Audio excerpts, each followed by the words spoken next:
సిద్దిపేట జిల్లాలో అభివృద్ధి పనులకు ఎంపీ నిధులు తెచ్చిన ఎంపీలను ప్రారంభోత్సవాలకు ఎందుకు పిలవటం లేదని అధికారులపై ఎంపీ రఘునందన్ రావు ఆగ్రహం వ్యక్తం చేశారు. భవిష్యత్తులో జరిగే అభివృద్ధి కార్యక్రమాలకు శంకుస్థాపన ప్రారంభాలకు ఎంపీలను పిలవాలని అన్నారు. కొంతమంది ఎంపీలు తెచ్చిన అభివృద్ధి పనులు ఇంతవరకు ఎందుకు పూర్తి చేయడం లేదని ప్రశ్నించారు. 17వ లోక్సభ పెండింగ్ బిల్లులు అన్ని పూర్తిగా వచ్చాయని, 16వ లోక్సభ బిల్లులు ఏమైనా పెండింగ్లో ఉంటే వివరాలు అందిస్తే వాటి పరిష్కారానికి కృషి చేస్తా అన్నారు.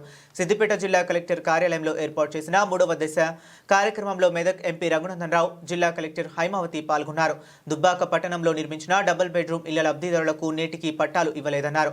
ఇందిరమ్మ ఇళ్ల లబ్ధిదారులకు ఇతర పార్టీలకు చెందిన వారికి ఎందుకు ప్రొసీడింగ్స్ అవుతున్నారని అధికారులను ప్రశ్నించారు.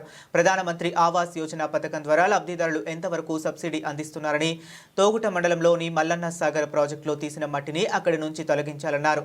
రైతుల వ్యవసాయ భూములలో ఉన్న లూప్ లైన్ పనులను తొందరగా పూర్తి చేయాలన్నారు. పెద్దగుండవెల్లిలోని పెండింగ్లో ఉన్న రోడ్ పనులను త్వరగా పూర్తి చేయాలని అధికారులను ఆదేశించారు. తర్వాత నేను పీడీ గారిని మిమ్మల్ని రిక్వెస్ట్ చేశాను, 15 డేస్ లోపల ఆ సమావేశంలో మనం చర్చించినటువంటి అంశాలకు సంబంధించి యాక్షన్ టేకన్ రిపోర్ట్ ఏమైనా ఉందా, ఇష్యూస్ ఏమైనా పెండింగ్ ఉన్నాయా, రిజాల్వ్ చేయగలిగేటివి ఏమున్నాయి, రిజాల్వ్ చేయలేని ఏమున్నాయి, జిల్లా స్థాయిలో మనం పరిష్కరించాల్సింది లేదా ఢిల్లీకి మాట్లాడి సమస్యలు పరిష్కరించాల్సినవి ఏమైనా ఉంటే చెప్పాలని చెప్పి నేను మీతో రిక్వెస్ట్ చేసినాను. పీడీ గారు దానికి సంబంధించినటువంటి యాక్షన్ టేకన్ రిపోర్ట్ ఏమైనా ఉంటే ఒకటి కలెక్టర్ గారి ముందు, నా ముందు ఉంచండి, మిగతా విషయాన్ని ముందుకు తీసుకెళ్దాం. 2, నాకంటే ముందు 17th లోక్సభలో పార్లమెంట్ సభ్యులుగా పనిచేసినటువంటి గౌరవనీయులు కొత్త ప్రభాకర్ రెడ్డి గారి ఎంపీగా ఉన్నప్పుడు శాంక్షన్ అయినటువంటి 17th లోక్సభలో శాంక్షన్ అయ్యి ఎంపీ ల్యాడ్స్ సుమారు 50 కోట్ల పైసలకు డబ్బులు పనులైనాయి. కాంట్రాక్టర్లంతా ఇబ్బంది పడుతూ ఉన్నారు.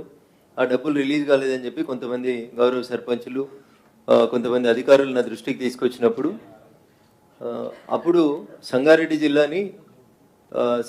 జిల్లా ఎంపీ ల్యాడ్స్ చూసేటువంటి సంగారెడ్డి జిల్లా కలెక్టర్ గారి ఆఫీస్ నుంచి ఎంపీ ల్యాడ్స్ పర్యవేక్షణ జరిగేది. నేను పార్లమెంట్ సభ్యుని గెలిచిన తర్వాత 18th లోక్సభ నుంచి దాన్ని సంగారెడ్డి కలెక్టరేట్ నుంచి సిద్దిపేట కలెక్టరేట్కి నోడల్ ఏజెన్సీగా మార్చడం జరిగింది.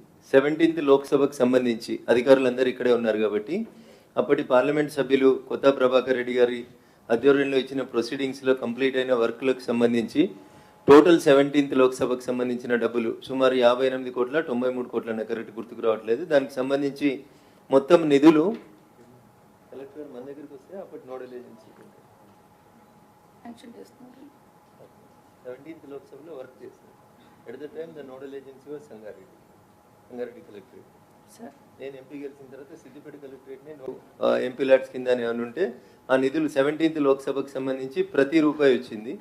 16th లోక్సభ కూడా కొన్ని డబ్బులు రావాలని మళ్ళీ మధ్యలో 17th లోక్సభ డబ్బులు రాగానే కొంతమంది మళ్ళీ 16th లోక్సభ డబ్బులు రావాలని మళ్ళీ దరఖాస్తులు తీసుకొని వచ్చినారు.